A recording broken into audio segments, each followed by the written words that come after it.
प्रिय परमेश्वर के लोगों, जब ये 2000 वर्ष पूर्व में जब यीशु मसीह ने संसार में आए थे, सभी मनुष्य जाति के लिए एक बहुत ही बेहतरीन बातों को बताकर चला गए। प्रिय यीशु मसीह ने बताए हुए हर एक बात और बाइबल के हर एक बातें जो है वो मनुष्यों के आध्यात्मिक जीवित में या संसार के जीवित में बहुत ही महत्वपूर्ण बात है। इसलिए यीशु मसीह ने जब इस संसार में थे ऐसे एक बात को कहें। अगर आपके पास बाइबल है तो खोल के यूहन्ना रचित सुसमाचार उसका 6वां अध्याय उसका 63वां वचन को अगर मेरे साथ पढ़ते हैं, यीशु मसीह ने ऐसे एक बात कहते हैं, आत्मा तो जीवनदायक है, शरीर से कुछ लाभ नहीं। जो बातें मैंने तुमसे कही है वे आत्मा है और जीवन भी है। प्रिय परमेश्वर के लोगों, यीशु मसीह ने कोई भी बात अगर मनुष्यों के मध्य में रहकर जो बताए हैं वो बहुत ही अर्थगर्भित बातें थे। यीशु मसीह ने ऐसे कहा कि आत्मा तो जीवनदायक है, शरीर से कुछ भी लाभ नहीं है। मैं इसलिए इस बात को बताना चाहता हूं, मनुष्यों को जब परमेश्वर ने बनाया, मनुष्यों को बनाने के बाद मनुष्यों के शरीर के अंदर एक आत्मा को रखे ताकि आत्मा के द्वारा मनुष्यों के शरीर क्या हुआ है, आज जी रहा है। जिस दिन शरीर के अंदर से जब आत्मा निकल जाता है, जब आत्मा शरीर से अलग हो जाता है, तो शरीर केवल लाश बनकर खड़े रहता है या लाश बनकर पड़े रहता है और उस लाश को कोई भी छूना नहीं चाहते हैं और कोई भी ज्यादा दिन उसको रखना भी नहीं चाहते हैं, इसलिए कि लाश कुछ भी नहीं है। अभी उसको एक ही रास्ता है कि लाश को ले जाकर क्या करना है, दफनाना या उसको जलाना चाहिए। लेकिन इस बात को मैं क्यों बता रहा हूं आपके सामने, मैं इसलिए बता रहा हूं, आप सभी को पता है, जगत के सभी मनुष्यों को पता है, जब आपके पास कुछ भी हो इस संसार में, जब आप मर जाते हो, जब तुम्हारा आत्मा शरीर से जब निकल जाता है, तो तुम्हारे जो शरीर है वो कुछ भी नहीं है, नथिंग। लेकिन बाइबल बताता है कि शरीर से जब आत्मा निकल जाता है तो वो हमेशा जिंदा रहने वाला है। आत्मा को कभी भी मृत्यु नहीं है, आत्मा कभी मरता नहीं है। लेकिन शरीर मरता है, शरीर वेस्ट हो जाता है। लेकिन इतना समझने के बावजूद भी, इतना हर मनुष्य को पता होने के बावजूद भी, आप देखिएगा जगत के 99% जो लोग हैं, हर एक व्यक्ति शरीर के जरूरतों के लिए अपने जीवन को बिताना चाहते हैं, है ना। शरीर के लिए कमाना चाहते हैं, शरीर के लिए अच्छा भोजन देना चाहते हैं, शरीर को मौज मस्ती देना चाहते हैं, शरीर को आराम से रखना चाहते हैं, शरीर को आलसीपन दिखाना चाहते हैं। देखिएगा जिंदगी में बचपन से लेकर मरने के दम तक हर एक व्यक्ति उस शरीर के अभिलाषाएं या शरीर के जरूरतों के पीछे जाते रहता है। लेकिन उसको पता है कि शरीर जिस दिन मर जाऊंगा तो शरीर कुछ नहीं है। फिर भी मनुष्य ने क्यों इतनी एक जानकर अनजान के रीति से क्यों जिंदगी बिता रहे हैं? कारण इतना ही है कि मनुष्य जो है शरीर का एक माया में गिरा हुआ है। मनुष्य शरीर के जरूरतों के माया में गिरा हुआ है। सच में ये माया जो है केवल आज का नहीं है, ये माया जगत की उत्पत्ति जब परमेश्वर ने मनुष्य को बनाया, मनुष्य को बनाने के बाद परमेश्वर ने कहा था मनुष्य को कि इस आदन की वाटिका के बीच में रहने वाला फल को तुम नहीं खाना है। लेकिन देखिएगा जब परमेश्वर ने मनुष्य को बनाया, मनुष्य धीरे धीरे जब उस वाटिका में खेलते रहे और उस वाटिका में घूमते रहे, अचानक से एक दिन हव्वा क्या कर दी, स्त्री उस वाटिका के बीच में जिस फल को परमेश्वर ने मना किया था उस वाटिका के पास आ जाते हैं और उस वाटिका के बीच में रहने वाले उस फल के पास आ जाती है। जब वो पेड़ के पास आ जाती है तो मनुष्यों को इस माया में गिराने के लिए या मनुष्यों के शरीर के अभिलाषाओं में गिराने के लिए या उस मनुष्यों को उस शरीर के अभिलाषा, शरीर के माया में गिराने के लिए जो इस संसार का जो दुष्ट शक्ति है, जो शैतान है, वो सांप के रूप में आया। सांप के द्वारा सांप के अंदर प्रवेश किया ताकि सांप के अंदर प्रवेश करके अगर मैं हव्वा से बात करूं तो हव्वा मेरे बात को सुन सकती है, क्योंकि शैतान भी, उसको भी शरीर नहीं ना है, वो भी एक आत्मा है। या उसका अगर कोई भी बुरा काम इस संसार में करना है, वो कोई भी वस्तु के अंदर प्रवेश करना चाहता है। यहां पर हव्वा के सामने हव्वा को भगाने के लिए या हव्वा को उस माया में गिराने के लिए, है ना, माया में गिराने के लिए सांप के अंदर प्रवेश किया और वहां पर आकर सवाल पूछ रहे कि क्या परमेश्वर ने आपको इस फल को खाने के लिए मना किए थे? उसको पता है, औरत को, उस हव्वा को पता था कि सच में उस फल को नहीं खाना चाहिए था। पता होने के बावजूद भी वो सवाल डाल रहे शैतान ने, ताकि सवालों के द्वारा तुम्हारे और हमारे अंदर परमेश्वर से दूर करने का यत्न वो करता। प्रियो, कई सारे लोग यही सोचते हैं, क्या दारू पीने का गलत है, क्या गुटखा खाने का गलत है, क्या लड़ाई मारपीट करने का गलत है, या व्यभिचार करने का गलत है, क्या गंदा में झूठ बोलने का गलत है, क्या चोरी करने का गलत है, क्या मैं जो चीज जो गलत कर रहा हूं ये गलत सही है, क्या ये सही है कि बुरा है।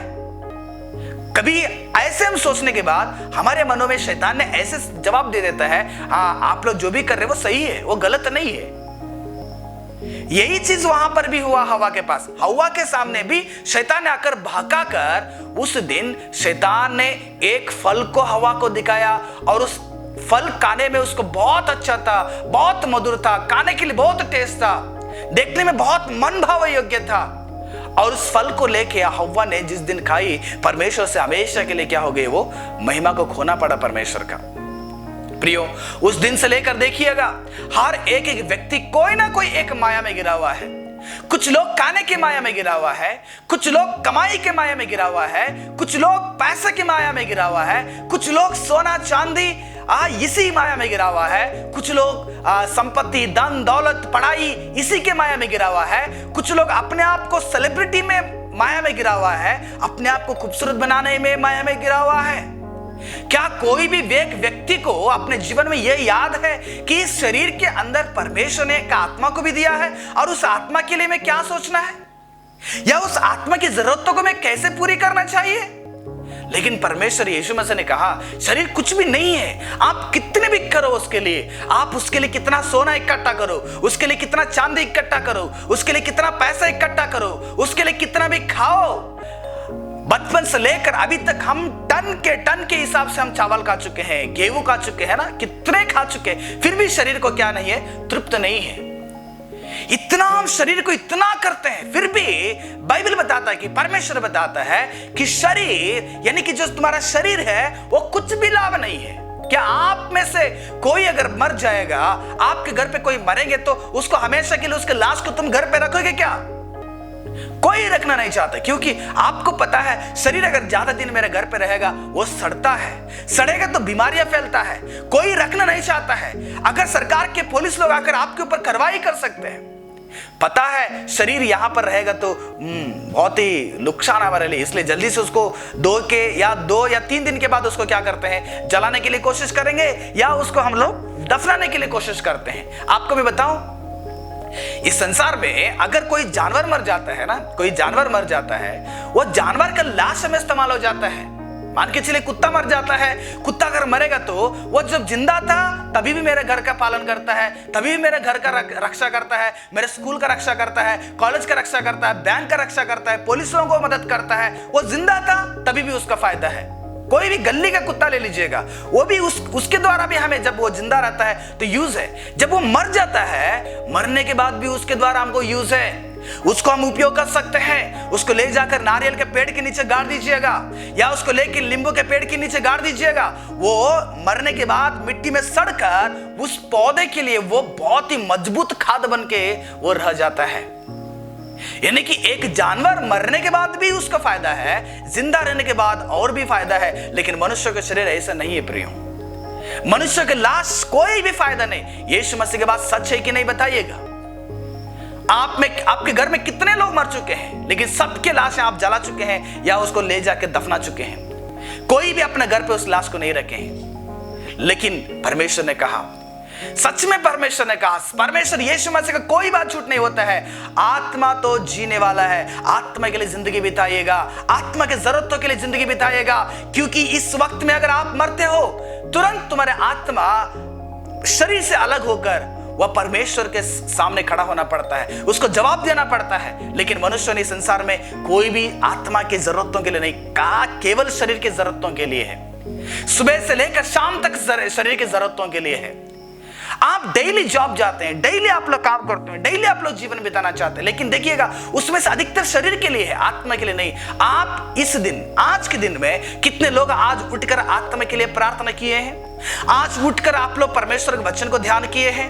आज अपने जीवन में किसको आप सुसमाचार प्रचार किए हैं? या आप आज इस वक्त में, आज या इस दिन सुसमाचार प्रचार करने वाले लोगों के लिए आप कितना मदद किए हैं, सपोर्ट किए हैं ताकि वो सुसमाचार प्रचार करें?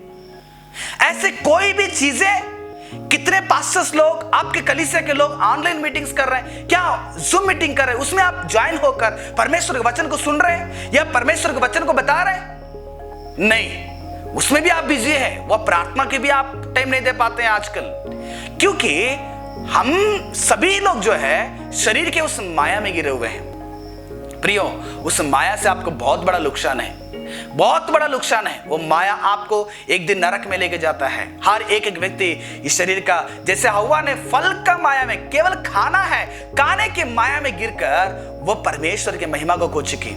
शायद आज इस वक्त में आप मेरे आवाज सुनने वाले, आप पैसे के माया में हो सकते हो, पैसे से परमेश्वर से दूर हो चुके हो, आप सोने के माया में गिरे हुए, सोना सोना सोना उसी के पीछे, कुछ लोग कपड़ा के पीछे, कुछ लोग अच्छे नाम कमाने के पीछे, कुछ लोग हमेशा पढ़ाई करना है, बाइबल छोड़ के, प्रार्थना छोड़कर, परमेश्वर को छोड़कर, क्योंकि संसार का कोई ना कोई एक माया में, फोन के माया में, गेम के माया में, व्हाट्सएप के माया में, फेसबुक के माया में, या यूट्यूब के माया में, मूवी के माया में, कोई भी माया शैतान ने आपको क्या कर रहा है, उस माया के द्वारा आपको फंसाकर तुम्हें परमेश्वर से क्या कर दिया है, दूर कर चुका है। इसलिए प्रियो, माया में आप बच जाओ। यीशु मसीह का उस बात को आप जिंदगी भर याद करते रहो।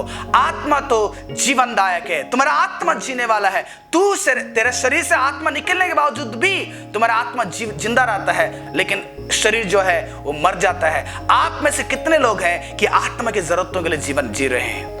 अभी मैं मर जाऊंगा तो परमेश्वर के पास क्या जवाब देना है, उसके लिए कितने लोग जिंदगी बिता रहे हैं? या इस शरीर के लिए जिंदगी बिता रहे हैं? जितनी भी आप शरीर के लिए करते हो, एक दिन सब नाश हो जाता है, उसके लिए आप कितने जिंदगी बिता रहे हो? आप देखो, इस संसार के माया से या शैतान के उस माया से आप क्या होना चाहिए, बचना बहुत ही जरूरत है।